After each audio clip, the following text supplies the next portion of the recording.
네, 여러분 안녕하세요. 과학적 글쓰기와 고전 읽기 1 오늘은 루신의 아큐 정전 그리고 한자성어 첫 번째 시간 진행하도록 하겠습니다. 네, 먼저 오늘 강의 순서입니다. 1교시에는 루신의 아큐 정전 진행하고요. 이어서 2교시에는 한자성어 첫 번째 시간 해보도록 하겠습니다. 그리고 출석 과제 제시를 하고 질의응답을 받도록 할게요. 네, 그럼 1교시 루신의 아큐 정전 지금부터 시작을 하도록 하겠습니다. 네, 오른편에 보이는 이미지는 루신의 아큐 정전의 미국판이라고 생각을 하시면 되고요.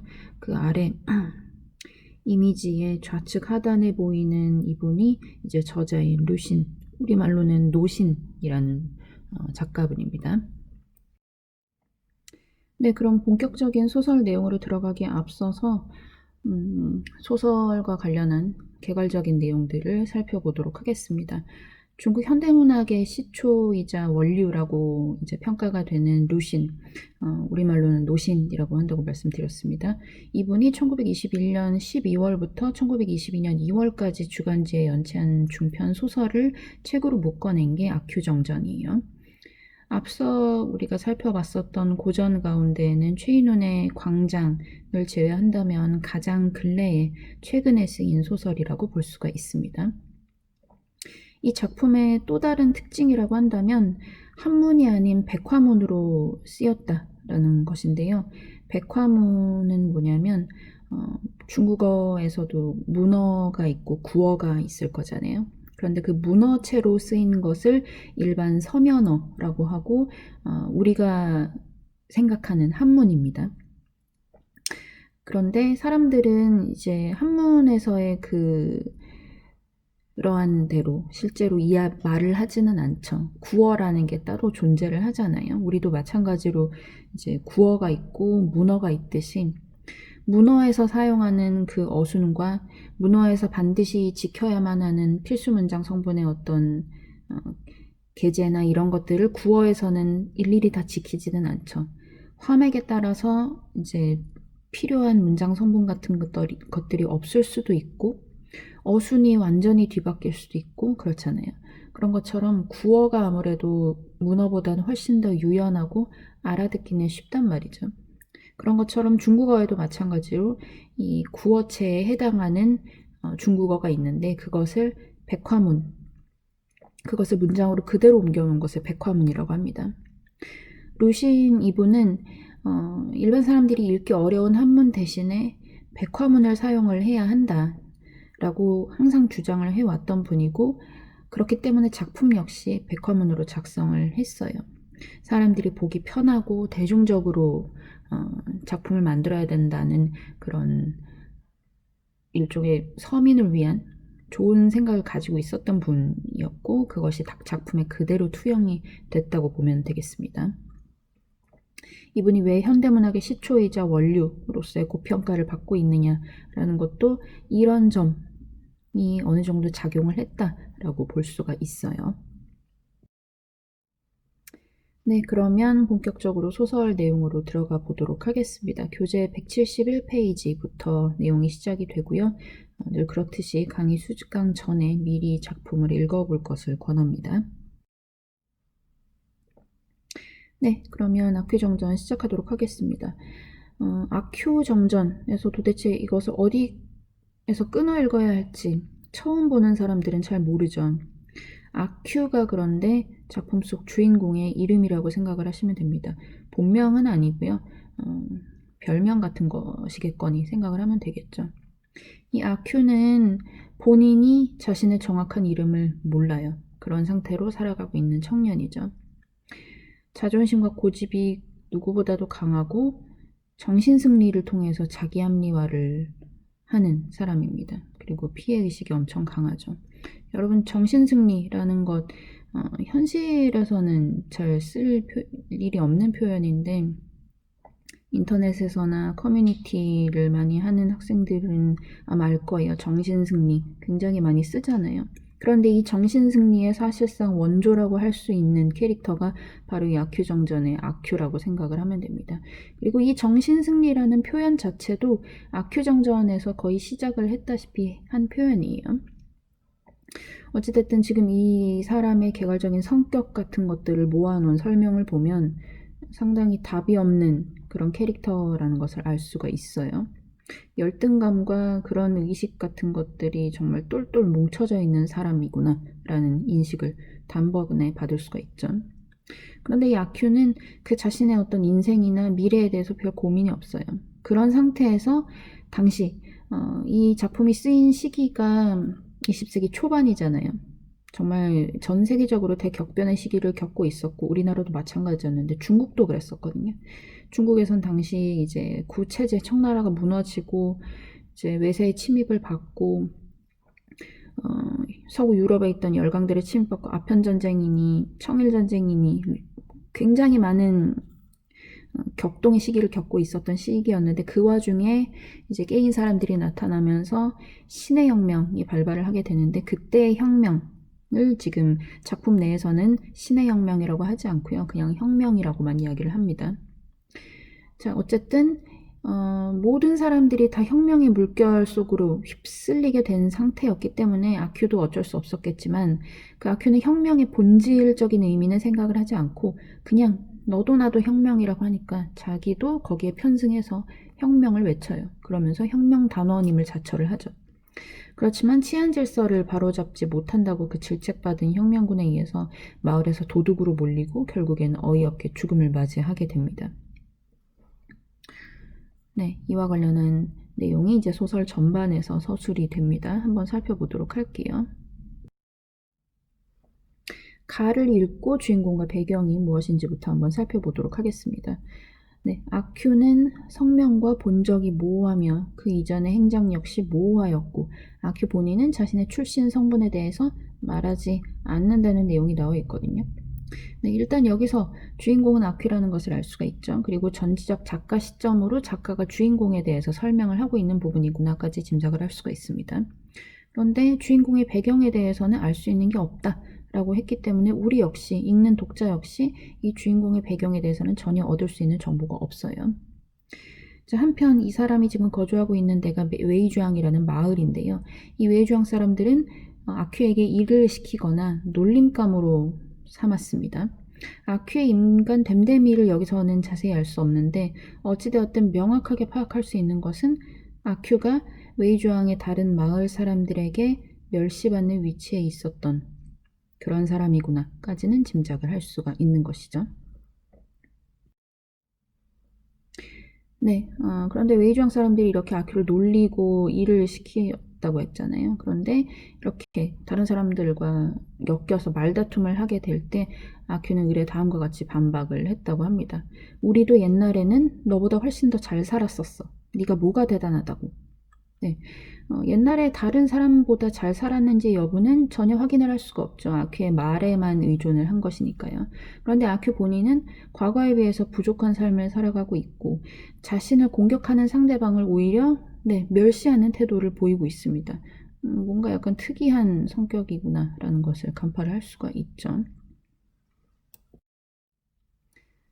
네, 그런데 이렇게 아큐가 다른 사람들과 엮여서 말다툼을 하게 될 때는 오히려 자신을 무시하는 사람을 무시하는 듯한 태도를 보인다고는 했지만 그럼에도 불구하고 계속 놀림을 받는 위치였단 말이에요.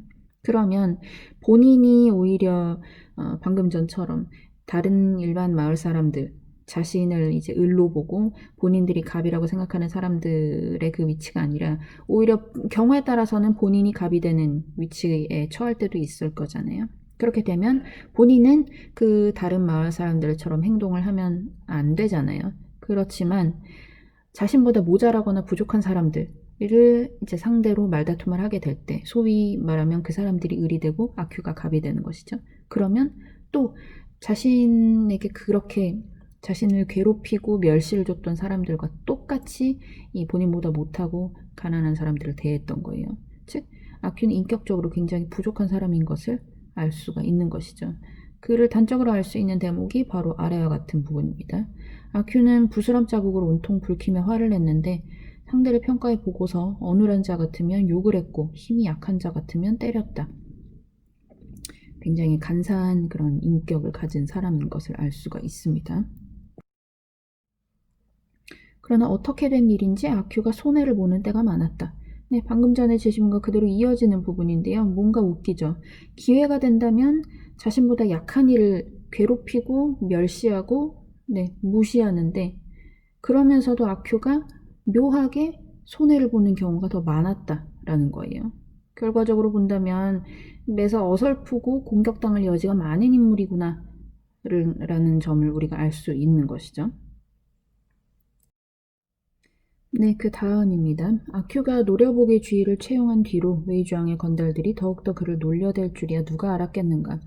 건달들은 그것으로 끝내지 않고 계속 그를 놀려댔고 그리고서 마침내는 때리기까지 했다. 실제 언어 생활을 할 때는 사용하지 않는 노려보기 주의라는 재미있는 표현을 사용을 해서 지금 아큐가 자신을 괴롭히는 사람들에게 어떤 일관된 태도를 취하는지를 설명을 하고 있습니다. 땡땡 주의, 노려보기 주의 외에도 뭐 다른 주의 같은 것들을 붙여서 어떤 사람의 태도 같은 것들을 설명을 할 수가 있겠죠. 방금 말씀드렸듯이 일관되게 어떤 행동을 취할 때 우리가 주의라는 것을 붙여서 표현을 하고는 하는데 아큐는 자신을 괴롭히는 사람들을 이제 노려보기, 시종일관 노려본다 라는 것으로 이제 태세를 바꿔서 선택을 했기 때문에 노려보기 주의라는 재미있는 표현을 썼어요. 그런데 이제 그렇다고 하더라도 아큐를 괴롭히는 사람들이 그런 것들을 전혀 의식을 할 리가 없겠죠. 나중에는 그렇게 놀리는 것을 넘어서 이제 폭력까지 행사를 하기 시작을 한 겁니다. 즉 저항하면 할수록 점점 곤란한 상황에 이제 아큐가 처하게 된 것인데 그런데 아큐는 아까도 말씀드렸지만 자신보다 이제 말다툼을 하는 상대가 약하잖아요. 그런 것을 딱 간파를 하는 순간 자신이 당한 것과 똑같이 이 사람에게 행동을 했던 거예요. 그렇기 때문에 동정을 받을 여지라고는 없는 것이죠. 읽는 독자 역시나 뭐 그럴만한 사람이다 라고 생각을 하는 것에 그치게 되는 겁니다. 계속된 괴롭힘에 아큐가 선택을 한 방법은 또 바뀌어요. 노려보기 주의에서 무엇으로 바뀌었냐면 형식상의 패배가 된 것이죠. 이것을 다음과 같은 지문에서 무슨 의미인지를 확연히 알 수가 있습니다. 놈들은 노란 변발을 휘어잡고 벽에 그의 머리를 너댓 번 쿵쿵 짓지었다. 건달들은 그제야 만족해하며 의기양양하게 돌아갔다. 아큐는 잠시 선체로 나는 자식에게 맞은 셈 치자. 요즘 세상은 정말 개판이야 라고 생각했다. 그리고 나서는 그도 만족하며 의기양양하게 돌아갔다. 네, 뭔가 이상하죠. 분명히 지금 폭력을 행사를 하는 바람에 아큐가 맞았어요. 그리고 머리를 벽에 찧었다 그랬잖아요. 얼마나 아팠을 거예요. 그래서 결국에는 아큐가 그렇게 형편없는 모습으로 널브러져 있었겠죠. 그러니까 그 모습을 보고 만족해서 건달들은 돌아갔다고 하는데 아큐는 그러면 느껴야 되는 그 감정은 분노, 화 그런 것들이 되어야 되는데 우리의 예상과는 전혀 다릅니다. 자식이가 맞은 셈 치자. 그러면서 요즘 세상은 정말 개판이야. 그리고 그렇게 생각하는 것조차도 의아한데 그러면서 거기에 만족을 했다 하면서 의기양양하게 라는 표현이 쓰이고 있어요. 네, 일단은 그 배경부터 한번 살펴보도록 하겠습니다. 변발을 휘어잡고 라는 이야기가 나온 것을 보니까 시대적 배경이 지금 청나라 이후 시기인 것을 알 수가 있죠. 변발이라는 것은 이제 중국 한족의 그쪽에서 보면 이민족인 만주족의 풍습이잖아요. 그런데 변발이라고 하는 것을 보니까 이 아큐는 별 볼 일 없는 그냥 일반 시민이란 말이죠. 그런 사람이 변발을 하고 있는 것을 보니까 당시에는 이런 변발이 일반적이었겠구나 라는 것을 생각을 할 수가 있죠. 그리고 실제로도 앞에서 아직 혁명에 대한 이야기는 나오지 않았습니다만 이제 아큐가 본인이 혁명 단원임을 자처했다라고 설명을 드렸잖아요. 그때 혁명이 신의 혁명이라는 것을 생각해 본다면 청나라 말기겠거니라는 추정이 충분히 가능합니다. 자, 어찌되었든 이해할 수 없는 이 아큐의 언동에 대해서 다시 한번 살펴보도록 할게요. 분명히 상당한 폭력을 당했고 자식에게 이제 상당한 폭력을 당했음에도 불구하고 그냥 자식에게 맞은 셈 치자. 번역이 약간 좀 어색하게 된 것이라고 생각을 하는데요. 자식에게 맞았다. 자신보다 못한 놈에게 맞았다. 라고 생각을 하시면 됩니다. 그렇게 맞은 셈 치고 세상이 흉흉하기 때문이다. 내가 맞은 것은 저런 놈들 때문이 아니라, 그리고 저런 놈들의 내가 대응을 할 수 없는 무력함 때문이 아니라 그냥 세상이 흉흉해서인 것이다. 라고 자위를 하는 거예요. 스스로 위로를 하는 것이죠. 그리고 모자란 사람에게 맞은 거는 별 수 없는 거다. 그냥 재수가 없는 거다. 라고 생각하면서 그렇게 생각한 스스로의 생각에 만족을 해야 하는 겁니다. 즉, 이 부분이 뭐죠? 우리가 흔히 말하는 인터넷상에서 이런 식으로 생각을 하는 사람을 보면 우린 정신승리하는구나 라고 생각할 거잖아요. 근데 딱 그 케이스랑 똑같아요. 소위 말해서 정신승리를 하고 있는 아큐이고 그것을 우리는 일반적인 사람들은 이해할 수가 없죠. 그래서 이런 아큐의 불가해한 모습을 보여주는, 불가해하면서도 약간은 소름이 돋는 그런 부분들이 없지 않아 있죠. 그런 아큐의 모습을 지금 작가가 서술을 하고 있는 겁니다. 네, 그렇다면 가에서의 모습을 통해 파악할 수 있는 웨이주왕의 건달, 그리고 아큐를 괴롭히는 사람들, 그리고 아큐의 공통점이 있다면 무엇일까요? 근본이 없거나 내지는 근본이 없는 것으로 알려져 있고 거기에다가 이제 힘없는 사람들을 차별하고 모두 억압을 하고 있죠. 그쵸? 그런데 자신보다 강한 사람에게는 꼼짝없이 당하면서 그런 패배와 굴욕을 인정하지 않고 정신승리를 통해서 형식상의 패배일 뿐이라고 자위를 하고 있습니다. 물론 이 부분은 아큐만의 모습이기는 합니다만 웨이주왕의 건달들, 아큐를 괴롭히는 사람들 또 다를 것 같지 않죠. 아큐는 그냥 이 웨이주왕 사람들, 수많은 사람들 중에 한 명일 뿐인 거예요. 그렇죠? 결국 웨이주왕의 건달이나 아큐를 괴롭히는 사람들 모두 아큐라는 인물 하나로 수렴이 될 수가 있는 겁니다.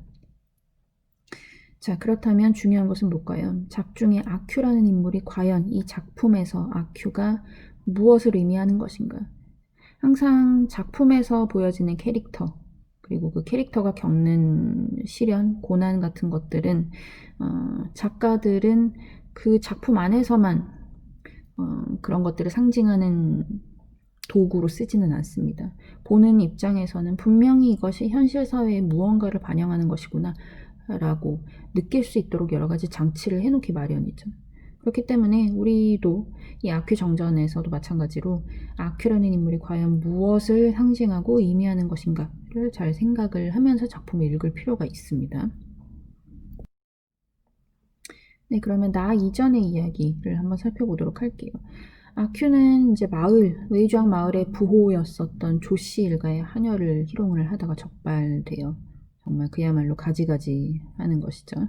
그러다가 이제 피해 배상을 해줘야 되는데 이 일이 동네에 일파만파 퍼지게 된 거예요. 그러면서 사람들이 그를 꺼리게 됐죠. 이럼에 따라 결과적으로는 생계를 유지하기가 어렵게 됩니다. 그러니까 어떻게 해야겠어요? 하는 수 없이 도둑질로 연명을 하게 되는데 그러다가 또 적발돼서 마을 밖으로 쫓겨나요. 그러다가 의도치 않게 도둑질이 이제 본인의 정말 재능이었다는 것을 깨닫게 된 것이죠.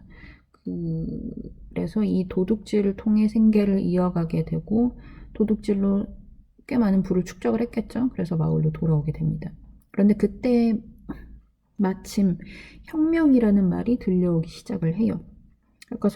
아까도 말씀드렸다시피 시대적 배경이 변발이라는 것을 봤을 때 청나라 이후이고 혁명이라는 그 단어를 봤을 때 이것이 신의 혁명이구나 라는 것을 이제 추정을 할 수가 있으니까 당시가 청나라 말기겠거니 추정이 가능한 겁니다. 아큐는 이전까지는 혁명은 막연히 반란이다. 그리고 자신을 곤란하게 만드는 것이다 라고 생각을 했어요. 여러분 생각을 해보세요. 전제왕권이 있는 그 시절의 혁명은 사실상 역성혁명이고, 역성이라는 것은 뭐죠? 성을 갈아엎는다라는 얘기예요. 왕조가 바뀐다는 것이거든요. 성공을 하면 왕조가 바뀌고요. 나라가 바뀌고, 실패를 하면 반란이 됩니다. 역적 역모죄가 되는 것이죠. 그러면 일반 사람들은 이런 혁명이 일어났을 때 어떨까요? 대부분의 사람들은 아무 관계가 없어요. 그렇죠? 그렇지만 어찌되었든 그런 혁명이 일어나게 되면 나라 안이 뒤숭숭해지겠죠. 그렇죠? 그렇기 때문에 그런 것으로 인해서 많이 이전에 손해를 봐왔었던 사람들이라면 당연히 혁명을 막연히 안 좋은 것이라고 생각을 하기 마련이란 말이죠. 그리고 그런 사람들에 둘러싸였었던 아큐 역시나 자신은 겪어본 적도 없으면서 깊이 증오하고 극히 원통해했다고 합니다. 잘 모르면서 이렇게 생각하는 것이 가장 위험한 것인데, 아큐는 딱 그런 전형적인 사람들 가운데 한 명이었던 거예요. 즉 혁명이라는 것의 어떤 본질적인 의미는 모르고 막연한 생각, 그리고 주위를 둘러싼 사람들의 반응을 봤을 때 무작정 이 혁명을 혐오하기만 한 그 아큐의 우매함을 우리는 다시금 간파를 할 수가 있는 겁니다. 그런데 당시에는 그 혁명이 마을 속으로 이제 스멀스멀 소문이 돌기 시작했을 때는 뭔가 분위기가 달랐던 거예요. 막상 마을에서 혁명이라는 말이 퍼지기 시작하니까 사람들은 이를 두려워하고 싫어한다고 했었잖아요.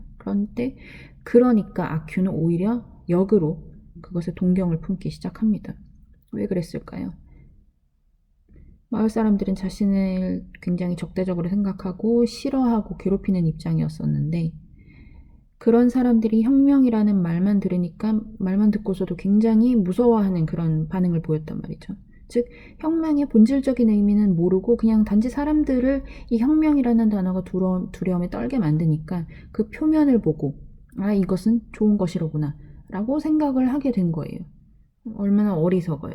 그 이전까지는 깊이 증오하고 원통했다면서 자신들이 싫어하는 사람들이 그런 단어를 듣고 싫어하는 걸 보니까 이거 좋은 것이로구나, 이렇게 정말 단순하게 흑백 논리로 생각을 하게 된 것이죠.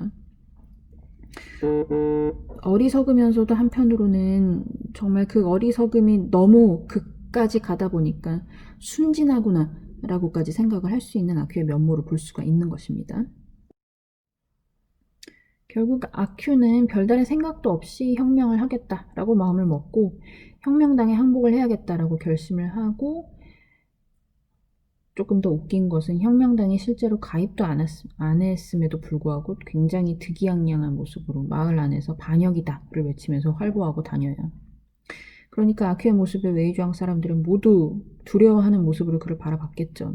근데 그러한 눈빛, 아큐 개인에게 불행은 이제부터가 본격적으로 시작이 된 겁니다. 그런 불쌍한 눈빛은 아큐가 살면서 평생 본 적이 없는 거예요. 왜냐하면 사람들은 항상 자신을 멸시의 눈으로 바라봤던 것이지, 그런 불쌍한 눈빛, 무서워하는 눈빛은 아큐가 본 적이 없는 게 당연하겠죠. 사람들의 그런 반응은 아큐가 무섭다라는 것에서 발로한 게 아니에요. 혁명이 우리가 휩쓸리게 될지도 모른다라는 공포감 때문에였는데, 그 불쌍한 눈빛을 본 아큐는 그게 자신에게 어떤 두려움과 공포감을 가지고 있기 때문에 그런 것이로구나 라고 생각을 하게 된 것이죠. 그러면서 이제 작가가 소위 이렇게 표현을 합니다. 6월에 빙수를 마신 것처럼 속이 시원해졌다라고 이제 표현을 하죠.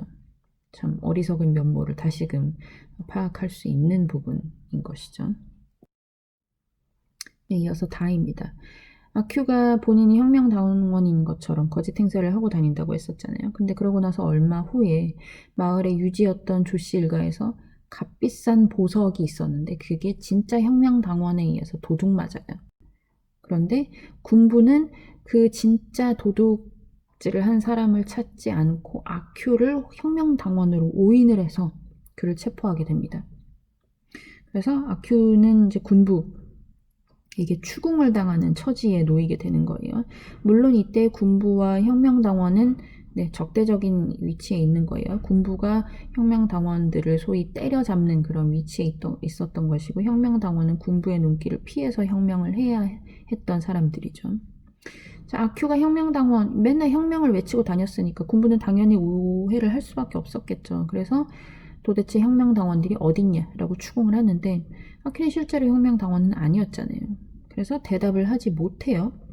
그 상황에서 자기가 붙잡히게 된 것은 진짜 실제로 금품을 털어간 혁명당원 때문이었잖아요. 그래서 뒤늦게 그 사람에게 분노를 하지만 상황은 이미 돌이킬 수 없는 상태로 된 거였어요. 지금 그 자신이 추궁을 당하는 상황에서 뒤늦게 얼굴을 알지도 못하는 혁명당원에 분노를 하는 것은 시간적으로 뭐 말이 안 되는 거잖아요.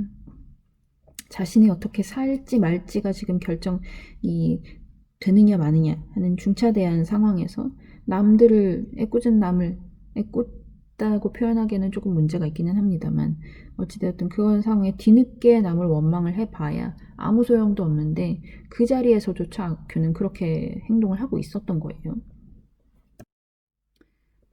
네, 이어서 한번 제시문을 보도록 하겠습니다. 늙은이가 부드럽게 물었다. 무슨 할 말이 있느냐? 아큐는 잠시 생각해보았지만 할 말이 없었으므로 없습니다 라고 대답했다. 그러자 장삼을 입은 사람 하나가 종이 한 장과 붓 한 자루를 아큐 앞에다 가져다 놓고 붓을 그의 손에 쥐어주려고 했다. 그 순간 아큐는 몹시 놀라서 거의 혼비백산할 지경이었다. 왜냐하면 그의 손이 붓을 잡는 건 이번이 처음이었기 때문이다. 그가 어떻게 잡아야 할지를 몰라 하고 있는데 그 사람은 오히려 한 군데를 가리키며 서명을 하라고 했다. 군부는 마을의 치안 질서를 유지를 하지 못해서 많은 비난을 상부에서 받고 있던 상태였어요.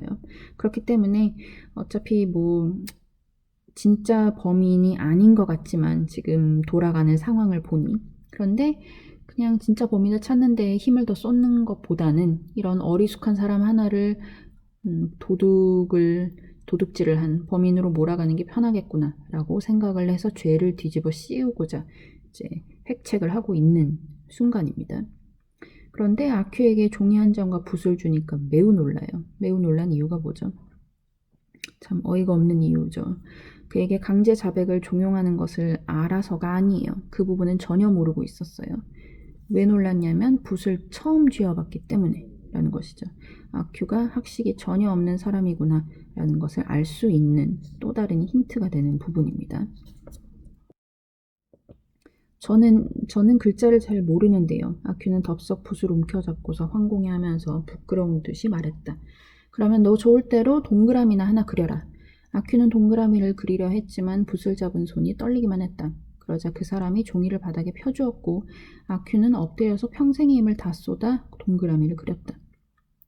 네, 글자를 몰라서 우물쭈물하고 있으니까 이게 무슨 글을 써놓은 건지조차 읽을 수가 없잖아요. 그런데 일단 이 붓을 잡아서 너무 황공해서 자신이 이제 처음 쥐어보는 것이니까요. 그런 아큐에게 동그라미나 하나 그리라는 주문을 합니다. 문서에 서명을 하는 순간 범인이 본인이라고 시인을 하는 것이겠구나. 읽는 모두는 우리는 다 알아요. 그런데 본인만 모르죠. 아큐 본인의 그 운명을 좌지우지하는 가장 중차대한 순간에마저 무지로 인해서 타인에게 이용당한다는 사실을 아큐는 끝끝내 깨닫지 못하는 거예요. 엎드려서 평생의 힘을 다 쏟아 동그라미를 그렸다고 하죠. 참 정말 어이가 없을 정도로 허탈한 웃음이 나올 지경인 대목입니다. 결국 아큐는 어떻게 됐을까요? 네, 조씨 일가의 보석을 훔쳤다는 죄목으로 총살을 당하죠. 본인이 인정을 한 셈이 됐으니까요. 그러면서 웨이지앙 사람들은 아큐가 처형된 것에 대해서 사형을 당할 만했다라고 여기면서 대수롭지 않게 생각을 합니다. 더해서 이제 총살은 참수만큼 재미가 없고 참수는 여러분 아시겠지만 목을 베는 형벌이죠. 그래서 거리에서 조리돌림을 당하면서도 노래도 한 곡 못 부르는구나 라는 것을 불만스럽게 생각을 해요. 마을 사람들도 정말 답이 없는 사람들이죠. 아큐가 인격적인 결함이 있는 사람이었던 것은 분명한데 같은 마을 사람들도 부당하게 아큐가 죽음을 맞이했다는 것을 알고 있었단 말이죠.